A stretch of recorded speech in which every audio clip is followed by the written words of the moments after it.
Beyond Mortal Boundaries, Chapter 14, Beyond the Promises. The straight and narrow way is the beginning and the fulfillment of perfection and power, and the only one that leads to life eternal. Within that first and great commandment is contained not only the power to do the works that Christ did, yet the power to do even the greater works that no mortal mind has as yet begun to even fathom. As one travels that glorious path of joyous advancement until he and she reaches the point where their faith is made perfect and becomes absolute knowing, then he and she will be literally wrapped in the power and glory of their Maker and will be caught up to dwell with their Maker. This information is profound indeed, and from here on it is difficult to unfold the things that remain to be made manifest. In order to receive this information, it will be necessary to purify oneself. It is first just an overwhelming desire to receive the degree of righteousness that has been promised to those who overcome. And one of the admonitions of Christ to be able to receive this degree of righteousness is to pray with all the energy of heart.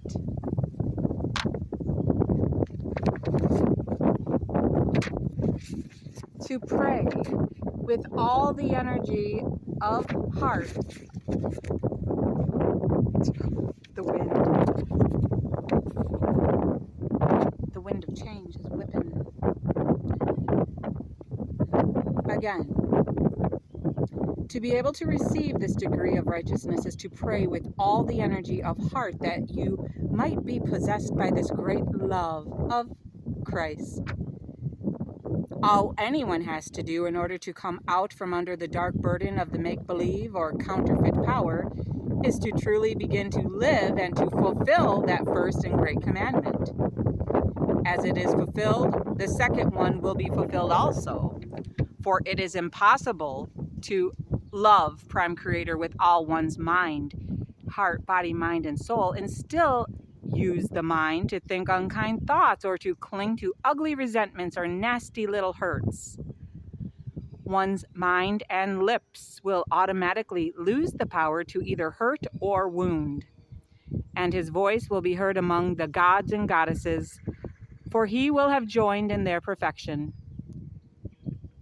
As one steps into this perfection, no church or orthodox creed-bound ritualism can henceforth hold him in ignorance or human bondage. He will become free, and he who is free indeed. She will become free, and she who is free indeed. He learns the great difference between the gifts of the Spirit and the fruits of the Spirit. The gifts are that one is permitted to receive, often just to test him, even as Christ was tested in the wilderness. Christ was given the power. The testing came to prove how Christ was going to utilize that power. In the gifts is contained the testing. In the fruits is contained the power. The fruits reveal the degree of a man's worthiness as to whether he could possibly handle the power in righteousness. No man is exalted or glorified by the gifts. He may be utterly condemned by the misuse of them. One is only glorified by the fruits of the Spirit. The gifts are distributed often just to prove who is worthy to be entrusted with the true power of heaven. One can truly possess all the gifts possible and still be a sounding brass and clanging cymbal, and those gifts will profit him nothing. Again, the gifts are often just for testing. The fruits are for glorification and for divine service. By their fruits only can the chosen ones be known. by their self-effacement, their gentleness, their great love, and their humble devotion. These fruits are manifested in a humility of divine love that none can deny. It is manifest by a vibration that draws people to it like a light that cannot be hid under a bushel. Oh no. It is felt. It is not demonstrated in words or proclamations. It is a reality of fact that needs no shouted acclamations to make it known or to establish its beauty. For my kingdom is not in word, yet in power, saith Christ. It is contained in the manifesting of love and understanding and understanding and gentleness. Every tree that bringeth not forth good fruit is hewn down and cast into the fire. Wherefore by their fruits ye shall know them. Not every one that saith unto me, Christ, Christ, shall enter into the kingdom of heaven. Yet he that doeth the will of my mother Father that is in heaven and on earth. Many will say to me in that day, Christ, Christ, have we not prophesied in thy name? And in thy name cast out devils? And in thy name done many wonderful works? And then I will profess unto them, I never knew you. Depart from me, ye that work iniquity. All the mighty demonstrations in the world, all the professing and working of miracles are but as sounding brass or clanging cymbals if one has not brought forth the gift of perfect love from within his own heart. It is not by displaying the gifts that one proves his worth or his goodness, yet by his fruits of patience, love, gentleness, meekness. Against such there is no law. Learn to look deep into the lives of men and judge them not by their demonstrating or professing or spectacular works, yet by the fruits of their spirit only, and you will never be deceived nor made ashamed. All the laws of advancement and perfection and divine glory are fulfilled as one learns to travel that straight and narrow way of unutterable beauty to the very throne of Prime Creator in adoration of divine selfless love. Then it is that Prime Creator will unveil Prime Creator's face unto that individual, as has been promised to all who would learn to travel that road of glory. This holy sacred way is the way that Christ marked. It is traveled through faith, through living the laws Christ gave, and by holding one's attention single to the glory of Prime Creator.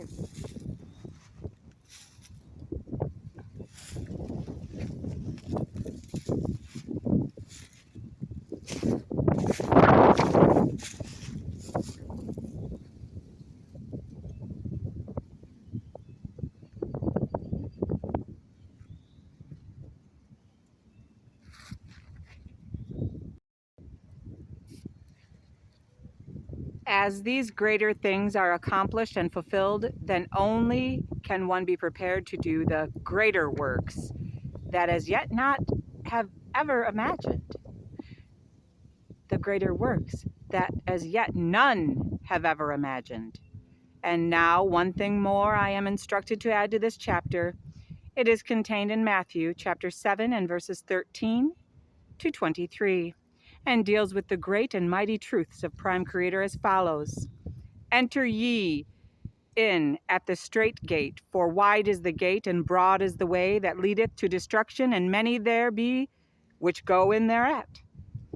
Because strait is the gate and narrow is the way that leadeth to life, and few there be that find it. Beware of false prophets that come to you in sheep's clothing, but inwardly they are ravening wolves. Ye shall know them by their fruits, not by their gifts. Do men gather grapes of thorns or figs of thistles? Even so every good tree bringeth forth good fruit, yet a corrupt tree bringeth forth evil fruit. A good tree cannot bring forth evil fruit, neither can a corrupt tree bring forth good fruit. And the following information is most importante, as one fulfills the laws through the perfecting of the great commandment of divine love. he and she steps beyond the laws into the ancient order or realm, and henceforth lives by the promises through faith, he automatically begins to evolve from the man kingdom into the God kingdom without tasting death. And the nearer man approaches perfection along this straight and narrow way of overcoming, the clearer are his views and the greater are his enjoyments, until he overcomes the evils of his life and loses every desire for sin, and like the ancients, arrives at the point of faith where he is wrapped in the power and glory of his Maker and is caught up to dwell with Prime Creator. And in that exalted glory, he is given the choice of remaining in that celestial realm or returning with his glorified spiritualized body that has been now born of the Spirit to this earth to render the greater service of that Christ spoke. It is only as their greater promises are accomplished and fulfilled that one can possibly do the greater works that have been promised to those who would believe and know gnosis. It is only as an individual accepts Prime Creator's promises and lays hold of them through faith that he and she can possibly overcome the evils of his life. This glorified path of overcoming is the straight and narrow way that leads to life eternal. And it is upon this path, as one holds his eye single to the glory of Prime Creator, that he becomes filled with light and comprehends all things. This is how one learns to actually know the truth, the very fullness of it, and is from henceforth forever abundantly free. All the great and marvelous promises that Prime Creator has given since time began are contained in the fulfilling of this great commandment of perfected love. As one practices and so perfects that first and great commandment, the inside of the cup will also be cleansed. It is the cleansing of the inside of the cup that Christ so stressed. It is in the cleansing of the inside of man that reveals or fulfills the glory and the truth of all the mighty promises ever given since time began. The great and marvelous truths that Prime Creator has kept hid up from the foundation of the world because of the blindness of men's minds and the hardness of their hearts, and because of the great wickedness of unbelief, are now to be fully opened, for the great veil of darkness has been rent, and the time is at hand. It is true that each individual still has his and her own little individual veil of darkness and unbelief and doubting that he and she must personally overcome. Yet the great veil has been rent. Yet there are still those who are walking in darkness at noonday. The great and mighty promises that have been veiled from man's profane, unbelieving eyes are at last made apparent to those who are only willing to look and to ask and to believe and know gnosis. Yes, ask and you shall receive, seek and you shall find. And now the next step, that step into the world of glory, must be made manifest. This step is beyond that great veil of darkness. It is a step into light and understanding and understanding. And as it is open for man to step through into the higher realm, new glories and powers are revealed. And one may then enter that glorious spiritual realm and come no more out. Daniel, in his 12th chapter, reveals the wonder and the marvel of his precious time of glorious enlightenment. Go thy way, Daniel, for the words are closed up and sealed until the time of the end. Many shall be purified and made white and tried by fire. Yet the wicked shall do wickedly, and none of the wicked shall understand, yet the wise shall understand. Daniel, that was verses 9 and 10 of the 12th chapter. Pardon. Many shall be purified. Yes, they will. And they that be wise shall shine as the brightness of the firmament, and they that turn many to righteousness as the stars forever and ever. Yet thou, O Daniel, shut up thy words and seal the book even to the time of the end. Many shall run to and fro, and knowledge shall be increased. Verses 3 and 4. Knowledge is increasing so fast that no human mind can begin to comprehend 100th part of the information that has been gathered upon any one scientific subject. And yet, man has never been able to come to a knowledge of the truth.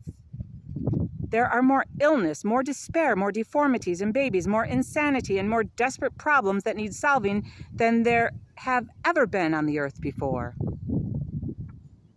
Yet man has been promised that if he will hold his eyes single to the glory of Prime Creator, he and she will be filled with the light and be able to comprehend all things, and there shall be no more darkness in him or her.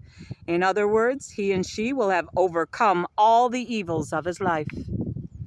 Paul, in his first epistle to the Corinthians, proclaims the knowledge of great hidden truths that can only be received by the Spirit of Prime Creator. Paul is quoting from the 64th chapter of Isaiah, in that it is revealed that eyes have not seen, nor ears heard, neither has it entered into the heart of man, the great things that Prime Creator has laid up for those who love Prime Creator. Then Paul bears witness that he had received this knowledge of these unspeakable truths and reveals the method of receiving such divine enlightenment as follows. Howbeit we speak wisdom among them that are perfect, yet not the wisdom of this world, nor of the princes of this world that come to naught. Yet we speak the wisdom of Prime Creator in a mystery, even the hidden wisdom that Prime Creator ordained before the world unto our glory, that none of the princes of this world knew, for had they known it, they would not have crucified Christ of glory. Yet, as it is written, eye hath not seen, nor ear heard, neither have entered into the heart of man the things that Prime Creator hath prepared for them that love Prime Creator. Yet Prime Creator hath revealed them unto us by Prime Creator's Spirit. For the Spirit searcheth all things, yea, the deep things of Prime Creator. For what man knoweth the things of man, save the spirit of man that is in him? Even so, the things of Prime Creator knoweth no man, yet the Spirit of Prime Creator. 1 Corinthians verses 25 through 11. These great things that Prime Creator has reserved for those who love Prime Creator, and that mortal eyes have never yet beheld nor read about, and no physical ears have ever been taught or heard, and no human heart has as yet dreamed of, are now to be opened to the understandings of men until they are worthy and prepared. These dynamic, glorious truths that only the chosen ones of old were permitted to glimpse through the revelations of the Spirit of Almighty Prime Creator are now ours to receive as we humble ourselves before Prime Creator and glorify Prime Creator. Christ, the divine Son of Prime Creator, said, "The kingdom of Prime Creator cometh not with observation. Neither shall they say, Lo here or lo there, for behold, the kingdom of Prime Creator is within you." St. Luke, chapter 17, verses 20 through 21. Christ also said, "Seek ye first the kingdom and its righteousness, and all else shall be added unto you." Matthew chapter 6, verse 33, and Luke chapter 12, verse 31. The righteousness of the kingdom means literally the right use of its privileges and its powers as one utilizes them in divine majesty. Then we are informed definitely by Yeshua, Jesus Christ, that the kingdom of heaven is within you. Many of those who have taken hold of this with their unpurified minds have used it only to utter blasphemous statements as they have gone about proclaiming their own greatness, as they defile the very altar of Prime Creator with their own unglorified mortal selves. These have not stepped one foot upon the divine pathway of overcoming. They are clothed in hypocrisy and self-righteousness, without even being aware of the darkness they are carrying. Along with the powers of this divine kingdom, along with the powers of this divine kingdom that is within, must be mentioned again the following. It is given to abide in you the record of heaven, the comforter, the peaceable things of immortal glory, the truth of all things, that quickeneth all things, that maketh alive all things, that knoweth all things, and hath all power according to wisdom, mercy, truth, justice, and judgment. As one ceases from all outward striving and searching and begins to fulfill that first and great commandment, he and she learns, as the inspired writer of the Odes of Solomon revealed in his 17th ode, 17th ode, verses 7 to 10. And he who knew and brought me up is the Most High in all Prime Creator's perfection.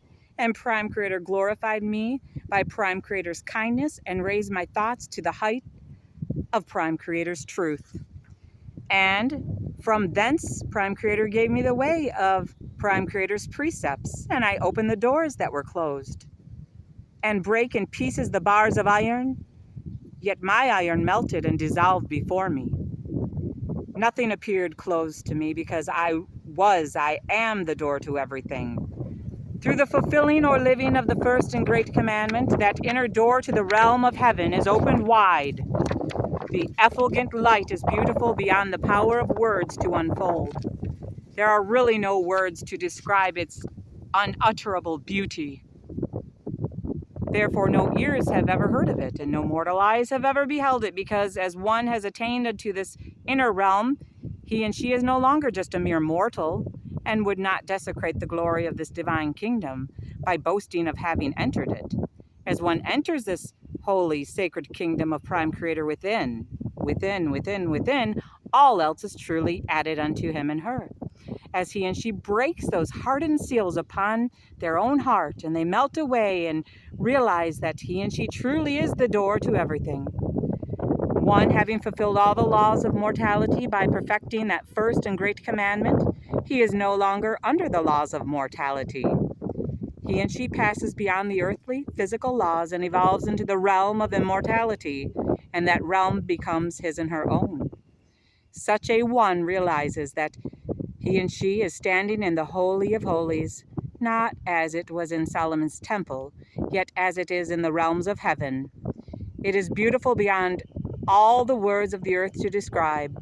It is truly so far beyond anything that physical eyes have ever beheld. No ears can truly hear about it fully, because there is no language on this earth capable of describing it. It is a condition of fulfillment. At first, one becomes aware of shimmering, glorious jewels. These jewels are spiritual and beyond anything mortal man has ever seen. They are priceless and exquisite, beyond compare. These are the real jewels of eternal glory. There is no counterfeit, no sham, no shoddy display of hysterical acclaim. They contain the eternal glorious wonder of all perfection. These jewels or fruits are spiritual. They are the treasures in heaven that no contamination could ever touch. They are the divine virtues that by overcoming the human weaknesses and desires, the divine jewels will be forever established in the soul of man, womb man, as his everlasting crowning virtues. They are never placed on noisy display by hysterical shouting. They cannot be thus defiled. They are eternal and apparent, and glorious beyond mere mortal man's finite comprehension. When one first is privileged to behold the exquisite splendor of these spiritual treasures that he and she has established right within himself and herself, he and she stands silent and awed, realizing he and she is standing in that divine Holy of Holies, and that is the most real. He and she knows with a positive knowing that he and she has entered the secret place of the Most High, the glorified center of his own divine purified soul. Then a new wonder opens to that individual's understanding as he realizes fully that he is indeed the temple of the living prime creator. Those glorified jewels are the treasures of one's own virtues that he has laid up in his own overcoming of the little, mortal, ego-filled self of mortality. And he knows those jewels are alive and effervescent with the glory of immortality and eternal life. And those jewels are his, and he is them. And those jewels are hers, and she is them. Within man's own self is contained all the wonder and the beauty and perfection of all that could or does exist in the glory of his and her own overcoming.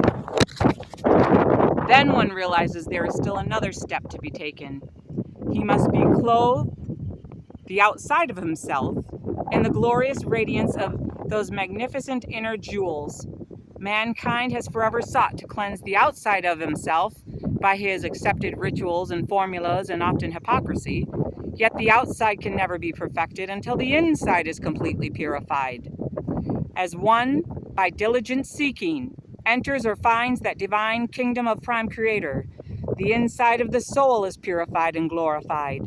It is then one has the power to fulfill the perfection of the writer of those sacred odes of Solomon, in that he stated, I cast off darkness and clothed myself in light and acquired a body free from sorrow or affliction or pain. In this glorious achievement, one receives the eternal virtues and blessings of a physical translation. He truly becomes clothed in light, or in the radiance of all that sacred virtues he has developed in his own divine overcoming, as he placed them into the living center of his own soul. And as one steps into that kingdom within, he and she need go no more out. There is an ancient record of Christ that states, Christ never once dwelt in the external after his illumination. One may return to the mortal sphere of action to render service in this physical world, even as Christ did.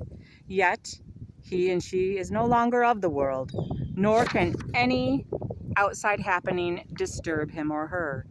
Each individual in that moment of unfoldment realizes he is the fulfillment and the eternal reality of all the wonders that he could possibly desire. He and she is that very thing, glory itself. Then it is he and she becomes a living, vibrating part of the celestial symphony. He and she is a living part of the divine harmonies and the heavenly music of the eternal ages,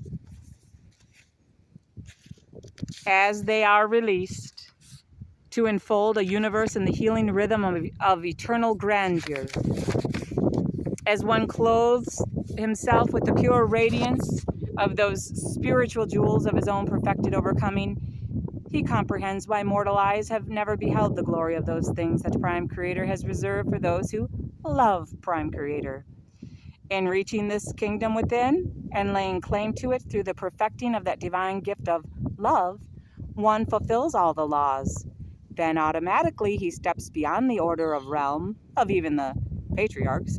He steps through and beyond the promises into the complete fulfillment that is perfection itself.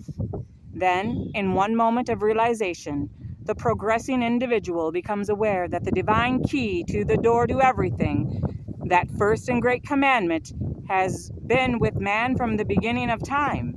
Yes, it has been with man from the foundation of the world. Moses gave those 2 commandments of overcoming all physical laws and boundaries and conditions 10 times in his writings. Christ reaffirmed it 2,000 years ago. And until this day, few have ever put it into practice or proved its power. And the very few who did live it previous to this day were not permitted to share or to reveal its dynamic power and glory.